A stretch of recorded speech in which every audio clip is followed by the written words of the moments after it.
네, 방금 영화 연출한 홍석재라고 하고요. 오늘 이렇게 와주셔서 너무 감사드리고, 네, 저희 그냥 극장 일반 개봉한 다음에 처음으로 만나 뵙게 되는 사실상 일반 관객분들이 계셔서 조금 어떻게 영화에 대해서 공부를 하실지 궁금하고요.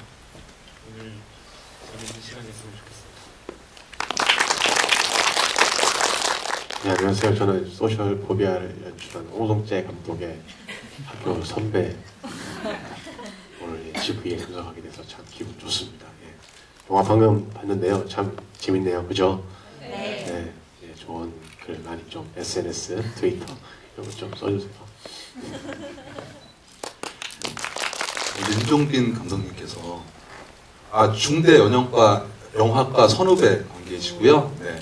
1학년 입학하셨을 때 복학하신 그 학교의 전설이셨습니다. 그래서 네, 학교의 전설이셨고요. 술전에서 많이 무서워했습니다. 그 영화 처음 시작할 때 이런 구조를 생각하고 작업했던 건 아니었고요. 그때는 맨 처음 이야기에 발달이 되는 그 사건만 있었고, 그래서 이 여자가 왜 죽었을까, 무슨 이유로 죽었을까를 이야기하는 해결하려고 많이 시도를 했는데 그 과정이 어떻게 해서도 재미있게 안 풀려요. 그것이 왜냐하면 이야기 시작하자마자 이미 죽어버렸기 때문에 그 여자를 파헤치려면 뭐 플래시백을 등장시킨다든지 재미없는 방식일 수밖에 없더라고요. 그 고민을 하다가 이제 만약에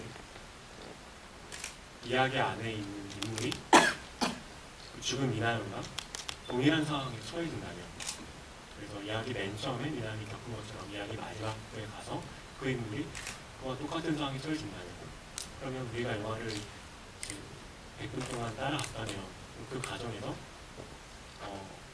이 캐릭터가 처하는 그 상황을 통해서 미나연 역시 마찬가지이지 않았을까라고 할 수 있지 않을까라는 생각을 했었고요. 그렇게 되면서 용민 캐릭터가 만들어졌어요. 처음엔 용민이 없었어요. 그냥 지금 캐릭터, 원래부터 이렇게 어디 무비 형식으로 투탑이긴 했지만은 그 중 한 캐릭터가 어떤 비밀을 가지고 있는 형식은 아니었는데, 그런 과정을 통해서 용민이라고 하는 히스토리가 더 발생했었고요. 그런 구조를 만들어내면서 이 영화에 대한 저 자신도 좀 확신과 형태가 실은 이 영화 어떤 모습이야 하는지도 좀 알게 됐던 것 같아요. 이 영화는 보시면 알겠지만 이제 사이버상에서 인명에서 일어나는 잠재적인 위험이 결국 현실에서 물리적 폭력으로 변했을 때 어떤 섬뜩함 같은 게 있잖아요. 그리고 저희는 온라인과 오프라인이 좀 완전 별개의 것이다, 다른 공간이다 하지만 이 영화를 보게 되시면 그렇게 다른 곳이 아니고 다 그쪽 동네 역시 사람 사는 동네라는 생각이 이제 드는데, 감독님께서 생각하시는 어떤 온라인 세계에 대한 감독님의 생각이랄까요? 네, 들어보고 싶습니다.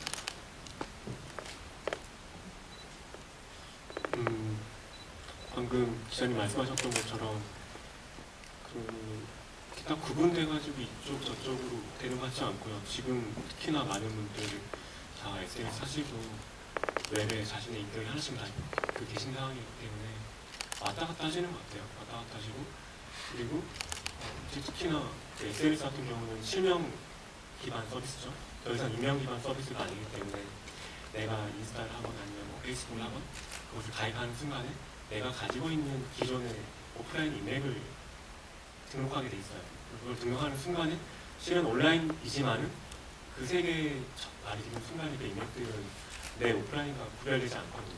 그 얘기는 내가 그곳에서도 온라인 안에서도 오프라인에서의 나의 캐릭터를 유지할 수밖에 없는데, 유지하거나 어떤 일관성, 동일성을 지킬 수밖에 없는데, 그런 지점들을 보면서 온라인과 오프라인 부분들 이것을 얘기하는 관점들이 조금 어떻게 보면 좀 너무 나이브하지 않은가.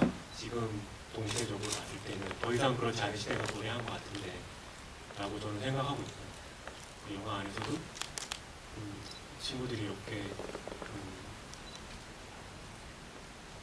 자신들이 쫓아가는 대상을 웹에서만, 온라인상에서만 그것을 이제 얘기하는 게 아니라 실제로 행동에 옮기고 그리고 정말 현실에 나와서 물리적인 어떤 폭력을 가하는 순간까지 그리게 됐는데 그런 부분들이 제가 생각하는 지금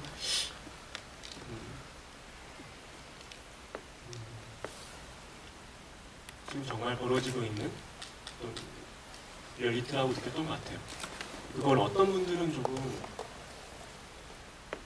하지만 너무 과하지 않는가, 이게 정말 벌어지고 있는 일인가라고 하실 수 있는데 그렇지 않다고 저는 생각했던 것 같아요. 여러분도 혹시 아시나 모르겠는데 이거는 그 실화에서 감독님께서 어떤 착안하신 부분이거든요. 베이징 올림픽 때 한 금메달리스트가 메달을 못 땄을 때 어떤 여성 네티즌이 뭐라고 한 거에 대해서 실제 남성들이 모여가지고 현피를 하려고 했었던, 거기서 이제 착안하셔서 이 시나리오를 만드셨다는 점 아실 겁니다.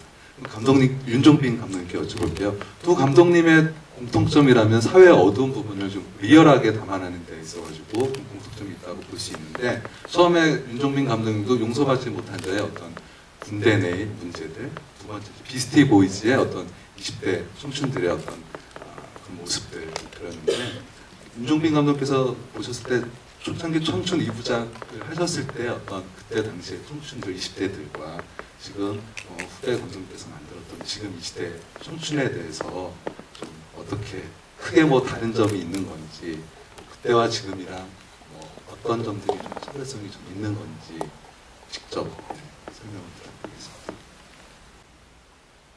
청춘 영화라는 주를 얘기를 하시니까 뭐 그렇게 생각해, 저도 이제 처음 영화를 찍을 때 청춘 영화를 찍겠다고 생각하고 만든 적이 없어서, 그 소셜 포비아라는 영화도 저는 보면서 어떤 청춘이라는 범주로 그릴 영화는 아니라는 생각을 했었어요. 저는 보면서 오히려 우리 인간이라는 사람이 그 어떻게 이제 영웅을 소비하고 또 악당을 만들어내서 그걸 또 자신의 화를 전이하고 그게 끊임없이 변주되는 하나의 사회의 어떤 큰, 어떻게 보면 알레고리로 저는 많이 보였거든요. 자신의 공허함을, 현실의 불만을 뭔가 토로하기 위해서 대상을 만들어서 그들을 공격하고 욕하면서 뭔가 해소를 한다든지, 또 반대의 어떤 부분은 자신이 가지지 못한, 또 반대부에는 자신이 가지지 못한 어떤 것들을 가진 사람에 대해서 그를 좋아하고 또 숭배하고 이런 어떤 그런 거라든지, 그런 어떤 하나의 큰 사회의 알레고리처럼 보였고요. 그래서 뭐 청춘 영화라고 생각하고 보진 않았고, 물론 청년들도, 지금 청년들이 되게 현실적으로 많이 답답하고 힘들잖아요. 여기 영화에서도 뭐 이렇게 공무원 시험 준비한다고, 사실 이렇게 자기 이상은 이만큼 높은데 현실의 괴리가 되게 크니까 또 어떤 그 넷상에서 쉽게 공격할 수 있는 대상을 찾아내고 뭔가 화를 풀려고 하고, 이런 게 사실은 어떤 그 병폐, 그 인터넷 시대의 어떤 병폐의 근원적인 그 문제라고 생각을 하는데, 그래서 그런 관점에서 봤을 때 저는 청춘 영화라고 보이진 않았고요. 그냥 어떤 한 사회를 관통하는 영화구나 이렇게 생각했습니다. 네, 방금 전에 윤종빈 감독님께서 어떤 사회적 병폐 부분 말씀하셨는데, 이 홍석재 감독님께서 이 영화 준비하시고 이제 또 놀라시고 또 담아내고자 했던 부분 중에 하나는 우리나라 인터넷상에서 벌어지고 있는, 그러니까 나타나고 있는 여성 혐오증 좀 담아내고 싶었다고 하시고, 실제로 그런 것들이 좀 보이거든요, 이 영화에서. 그래서 그 감독님께서 보시기에 지금 한국 온라인상에서 벌어지고 있는 어떤 여성 혐오증에 대해서 좀 어떻게 생각하시는지 이쪽으로 들어가겠습니다. 네, 뭐 심각하다고 생각하고 있습니다. 그러면 안 된다고 생각하고 있습니다. 그거 아마 인터넷 많이 하시는 분들은 책으로 체감하실 것 같긴 한데, 제 생각에는 저희 나라만 유독 그런 건 아닌 것 같고요. 좀 전 세계적인 어떤 흐름인 것 같아요.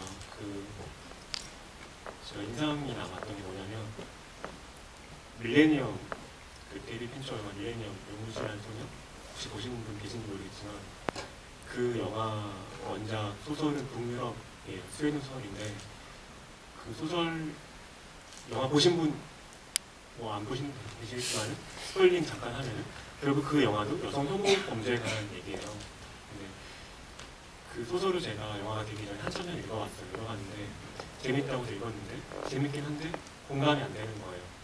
뭐지? 왜 이렇게까지 여성 혐오 범죄가 있는 거지? 근데 그러고 나서 북유럽 쪽 범죄 소설이 있는데 거기서 굉장히 많이 다루는 소재가 여성 혐오였어요. 그걸 보고 좀 놀랐거든요. 그 범죄 소설이 가장 그 사회의 뭐라고 하지, 가장 병리적인 어떤 지점을 빨리 캐치해서 만들어내는 이야기 매체예요. 근데 북유럽이 그렇다고 하는 게 재밌었고, 이후에 일본 같은 경우도 그런 조짐이 보이기 시작했고, 밀레니엄 개봉할 즈음에는 저희 나라에서 일베도 한참 활동하고 있었고 해서 이게 뭔가 잘 모르겠지만 왜 그런지 저도 설명할 수 없지만 전 세계적인 어떤 흐름인 건가라는 생각을 잠깐 했었고요. 그리고 그냥 제가 사실 뭐 이런 분석할 감은 아니라서 있긴 하지만은 한국만 놓고 보면은 문제를 많이 해봤을 때는 20대 기준으로 봤을 때 그 20대 때 한참 남녀 간의 역학 관계가 쏠려요. 여자분한테 굉장히 많은 힘이 가죠. 특히나 그 20대 남자분들이 뭐 아무것도 이룬 게 없고 군대도 가야 되고 저희 영화에도 나오지만 뭐 그런 상황에서 상대적인 박탈감, 뭔가 내가 뭘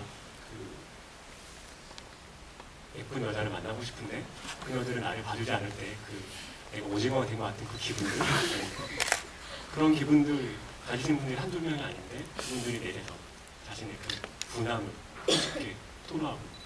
근데 이게 제 생각에는 뭐냐면 여자분들도 많이 그러실 것 같아요. 여자분들은 그 예전부터 그런 문화가 있었던 것 같아요. 모여서 그런 식으로 서로 이렇게 토로한. 남자분들은 잘 안 그러거든요. 남자들은 그런 자신의 찌질함을 대놓고 드러내는 그 문화적인 장치가 없었는데 이게 왜 때문에 가능해진 순간이 있어요. 선생님께서 그냥 얘기 꺼내면서 서로의 찌질함을 드러내고 그러면서 그 찌질함 이꼴 우리가 같이 이렇게 분노하고 싶은 대상까지 이어지는 거죠. 그게 여자가 돼가지고 이제 툭 하면 무슨 해가지고 돌돌이 하는 거죠. 제가 봤을 때는 그런 흐름이지 않나 라고 생각이 들고 혹시 어떻게 하면 더 나아질까라고 누가 물어보신다면 글쎄요, 여러분 주위는 굉장히 보통 남자분들한테 따뜻한 미소를 지어주시는 그들이 어쩌면 이해를 하지 않을 수도 있어요. 죄송합니다. 저도 오징어 입장에서 참 많은 공감이 됩니다. 많이 웃어주시고요. 그 배우분들 연기 굉장히 잘하시죠. 뭐 변효한 씨, 이주성 씨, 그리고 류준열 씨 잘하는데 감독님께서 배우를 캐스팅하는 어떤 직관이랄까 굉장하세요. 또 그런 것들을 표현하는 표현력도 상당하신데 이 영화에서는 또 변효한 씨는 양의 느낌이 있고 이주성 씨는 음의 느낌이 있다. 이렇게 표현을 할 수 있더라고요. 그래서 감독님께서 좀 배우를 캐스팅할 때, 배우를 볼 때 철학이랄까 어떤 원칙 같은 게 있으신지 캐스팅했을 때.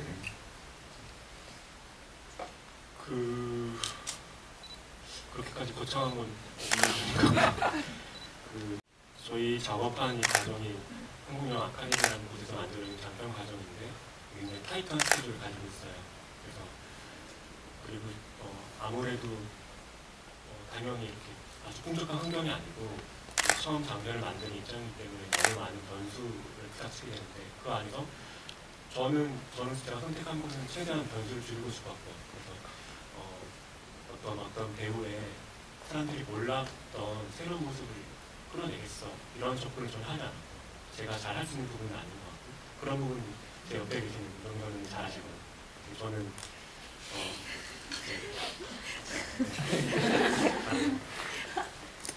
그 배우들이 정말 원래 잘 하고 있던 모습들에서 많이 그냥 가져온 게 큰 것 같아요. 근데 지금 저희 영화가 꽤 큰 규모로 개봉을 하게 됐는데 운 좋게 그렇게 됨으로써 그 배우분들이 이렇게 좀 돋보이신 거지. 원래 그분들은 연기를 너무 잘하셨던 분들이었고 그 이전에도 작품들을 많이 하셨던 분들이었어요. 요한 씨 같은 경우에는 마찬가지 아카데미 장편 과정에 길게라고 하는 작품이 있었는데 그 작품에서 너무 훌륭한 연기를 보여주셨고요. 그 연출자 그때 연출자가 같은 동기 형이에요. 그래서 현장에 놀러도 갔고 그랬는데 그때 요한 씨 덕을 찍었죠. 아, 마스크 너무 좋다. 연기 너무 잘한다. 그래서 이제 그 인맥으로 꼬셔가지고 했고 준씨 같은 경우도 준씨 아카데미 영화를 많이 하셨어요. 준씨 팬분들 잘 아시겠지만은 그리고 그 역할들이 다들 다른 또래 배우들은 잘 소화하지 못한 역할들이 많았어요. 손쉽게 할 수 없는 역할들을 굉장히 손쉽게 하는 이상한 매력이 있는 배우인데 그런 어떤 미스터리가 어울리고 비밀이 어울리는 얼굴은 제가 봤을 때는 준씨 말고는 없더라고요. 그냥 바로 떠올랐어요. 이렇게 두 분을 캐스팅했었고 두 분이 연기를 해보니까 서로 스타일이 너무 다르세요. 스타일이 다르셔가지고 그것이 영화 안에서 성격이 굉장히 잘 맞았다고 생각이 들거든요.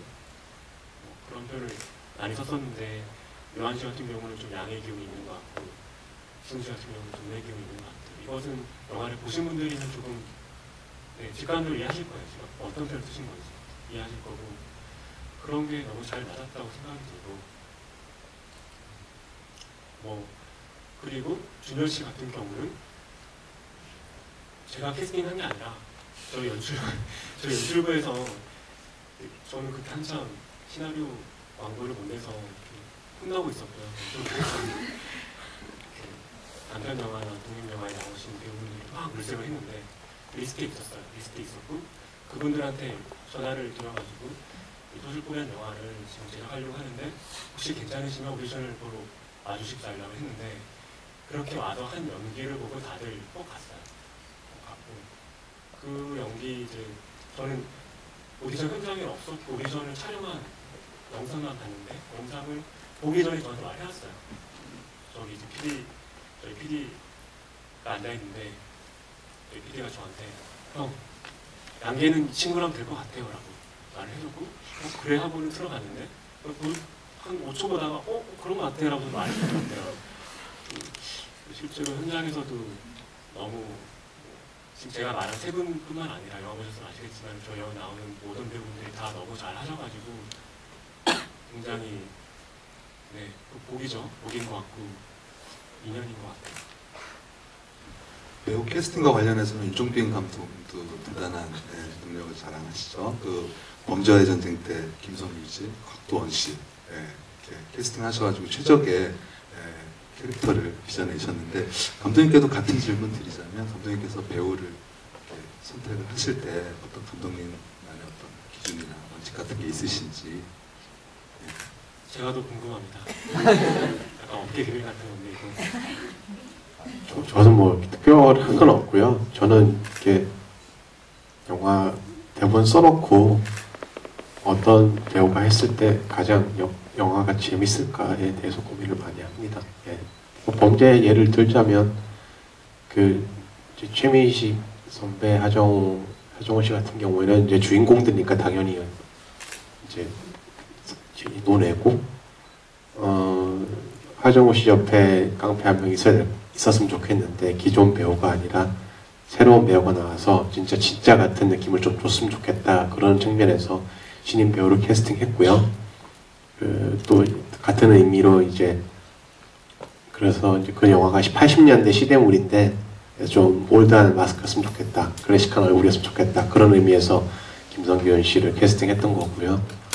그 검사 역할은 뜨문뜨문 나오는데 이렇게 최민식 선배를 좀 압박하는 느낌이 좀 들었으면 좋겠는데 그러면 이제 기존에 이렇게 마르고 이렇게 냉철한 검사 느낌이 아니라 좀 살집도 있고 풍채도 있고 이렇게 해서 좀 육체적으로 이렇게 최민식 선배를 압도하는 느낌의 배우가 했으면 좋겠다라는 생각을 해서 그런 관점에서 오디션을 봐서 봤던 것 같습니다. 작품마다 그 어떤 배우가 했을 때 좀 더 영화가 재밌을까에 대해서 고민을 많이 하는 것 같습니다. 네, 잘 들었고요. 그다음에 그 홍석재 감독님께서는 당일날 촬영날 아침에 대본을 써가지고 배우들한테 줬다 그래가지고 또 처음에 이 얘기만 듣고는 거의 홍상수 감독님급이시구나 이랬는데 배우들이 직접 변효한 씨가 그러잖아요. 자기들끼리 모여가지고 배우들끼리 얘기하는데 홍석재 감독님은 정말 천재다라는 말을 배우들끼리 했을 정도로 그랬는데 어떻게 그렇게 당일 아침에 대본에 써서 줄 수 있었는지. 요한 씨가 하는 얘기는 저 놀리려고 하는 얘기고요. 저 많이 놀려요. 배우들이 저를 많이 바꾸거든요. 그 얘기는 시나리오로 완고를 낸 상황에서 원래 촬영이 들어가는 게 원칙에 맞는데 저는 좀 그러지 못했어요. 그러지 못해서 촬영하면서 매일매일 좀 수정하는 순간들이 있었어요. 그래서 큰 틀 자체가 바뀐 건 아니지만 장면 장면의 디테일들 것들을 만들기 위해서 그 전날에 이제 밤에 이렇게 막 고쳐가지고 아침에 바뀐 부분을 가져가요. 그거 가지고 막 얘기해서 촬영을 했었는데 이제 지금 저 뒤에서 PD가 아주 무섭게 쳐다보고 있는데 아주 많이 혼났죠. 아주 많이 혼났고 앞으로 절대 그렇게 안 그렇게 하려고